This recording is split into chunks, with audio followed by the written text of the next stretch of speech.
The goal is to retire well, not to impress your neighbors. I've noticed this interesting trend that many of the wealthiest people that I encounter, they don't look rich. They drive used cars, they wear unremarkable clothes, they live in modest houses, and they live below their means, often significantly below their means. On the other hand, some of the people I meet who look the wealthiest actually have a negative net worth. I was reminded recently of a couple that reached out to me. They were in pretty bad shape. They were going into pretty significant debt. They had very little money saved for retirement, and they wanted help getting back on track. And so I had this meeting with them, and we were kind of walking through their situation and trying to figure out how to save money. And at one point, the husband suggested maybe they could fire their lawn care company and he could mow the lawn. The wife immediately retorted, and I will never forget this, "I don't want to look poor." I was reminded of this conversation when I ran across someone on YouTube recently talking about the importance of looking poor. And I think this is really important for people, particularly as they're preparing for retirement. So today, I want to look at 3 of the benefits of looking poor. Now, while most of you watching this channel are either nearing retirement or in retirement, I would encourage you to share this with someone in your family that's younger, because I think the earlier you learn these lessons, the better. The first benefit to looking poor is freedom from dissatisfaction. One of the things I've noticed is that consuming things can make us incredibly dissatisfied. When you make a purchase, your brain releases dopamine, which is a neurotransmitter that's part of the brain's reward system, leading to this feeling of pleasure and reward. Release is triggered by the anticipation and the act of purchasing even more than the item that you purchased. This is why people get addicted to buying things, and they'll have closets full of clothes that they've never even taken out of the bag, right? Because the idea of buying something and the act of buying it triggers the dopamine hit, and then the item is kind of just an afterthought.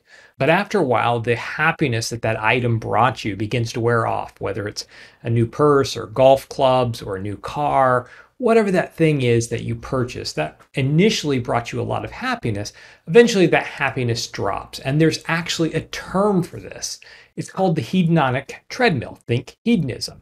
And the idea suggests that our levels of happiness after rising or falling due to positive or negative life events ultimately return to their previous levels. So if you have a spike of happiness, it's going to come back down. In the same way, if you have a negative event, it'll eventually recover. So once the happiness balances out, we return to our previous feeling, whatever that was, dissatisfaction or happiness or unhappiness or whatever the thing was, is kind of our baseline. We return to that. And once you come off that high from making that purchase, you then begin to feel dissatisfaction and discontentment, and you begin shifting your attention to that next new thing, whether it be a new car or a new iPhone or new clothes or new golf club, whatever the thing is, you begin looking for the next thing which can bring you happiness. Now, of course, none of this is conscious. This is all happening in our subconscious. I found a graphic online that kind of illustrates this treadmill. So you have the novelty of the purchase, and it kind of brings this almost euphoric feeling, and then the excitement and the happiness begin to wear off and they return to normal. And then the cravings and the discontentment return, and you need something new. And I found that people who step off the consumption treadmill are happier, and they are also wealthier. So from the outside, they don't look wealthy. In fact, they often look poor because they don't have the latest clothes or the latest cars or the latest and greatest, whatever the thing might be, but they have a sense of satisfaction and they're happier. Choosing to look poor not only frees us from the consumption treadmill, but it provides another fringe benefit. We have freedom. People who choose to resist consumption with keeping up with the Joneses and owning the latest and greatest things typically have less debt, and they have a much larger net worth and more financial freedom. Chasing happiness through consumption makes us less free because we are weighed down by debt, or at the very least, we lack financial flexibility because we're living paycheck to paycheck, right? We've got to keep earning to keep consuming. And if you live paycheck to paycheck, or you have consumer debt, or you live above your means, you are going to feel financial stress, and you're going to feel strapped financially, and that feeling is going to follow you into retirement. But by choosing to live below your means, or put another way, by spending less than you take in, you are able to build wealth, and that wealth provides financial freedom. It's that financial freedom that allows you to walk into your boss's office one day, a job that you just cannot work one more day, and tell them that you quit. But if you are trapped by your spending, if you are trapped by your debt, you are often scared to walk away from your employment situation, no matter how bad it is, because you're afraid you're going to end up drowning financially. And so you feel financially trapped. You do not have financial freedom. By choosing to live below your means, you open yourself up to financial freedom. Dave Ramsey says it this way, and Dave and I have issues, but I like the way he says this. He says, look, if you live like no one else, later on, you can live like no one else. Meaning, if you learn to live below your means, if you learn to make some hard choices and hard decisions, you will have a much better life later on because you will have financial freedom. The second benefit of looking poor or not keeping up with the Joneses or not getting on the consumption treadmill is it allows you to spend less than you're taking in, which then helps you build up a nest egg, which provides you with some financial freedom. The third benefit of looking poor is less financial stress. One study said that 72% of Americans feel stressed about their money. It's an epidemic. Many of you watching probably feel stressed about money. In fact, I'm guessing that some of you watching right now are up in the middle of the night, awake because you can't sleep, because you're stressed about money. And one secret to life that people rarely talk about is financial margin. When margin decreases, stress increases. Financial margin is the amount beyond what is necessary that you bring in. Even those with large incomes can feel financially trapped because they have no financial margin. On the other hand, even people who have small incomes who live below their means can feel financial freedom.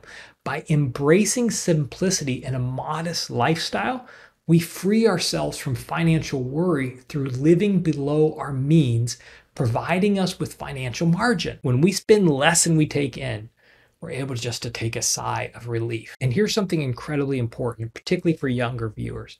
It is hard to reduce your spending.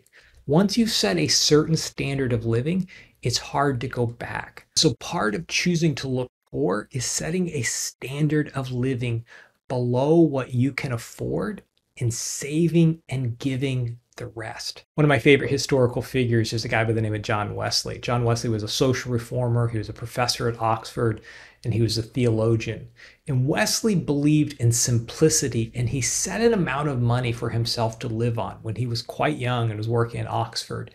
And he stuck to that amount for the rest of his life. And as his wealth increased throughout the rest of his life, instead of increasing his lifestyle, he just saved and gave away the additional money. And the problem is that many of us allow lifestyle creep to take over. As we earn more money, we spend more money, right? As we kind of move up that satisfaction curve, as we move to safety, and then we go to comfort and luxury, and we just keep spending more and more money, and it's really hard to go back. And building financial margin and getting ahead financially requires us to spend below what we take in, to spend below our means. And if we spend above our means, if we're constantly spending every penny that we're taking in, we're going to have financial stress and we won't have margin. And to have a stress-free retirement, and this is what I think about day in and day out, is how can you retire without worry? To have a stress-free retirement, you must spend less than you earn both today and in retirement. And one of the best ways to do that is to protect against lifestyle creep. I have a few concluding thoughts. I'm not advocating for austerity. I believe in spending money. In fact, many of you watching, you have the austerity thing, you have the saving under control. You need to spend more money. But the question becomes, what are you spending your money on? But if you're on the consumption treadmill, you'll never be happy. You'll end up with a cluttered house that your relatives are going to have to clean up someday. But if you figure out what you truly value and what truly matters, and you direct your time and your money towards those things, you'll find it pays dividends far beyond what you've invested. And if you're thinking about retirement, I've created a video on the most important number that you need to know before you retire.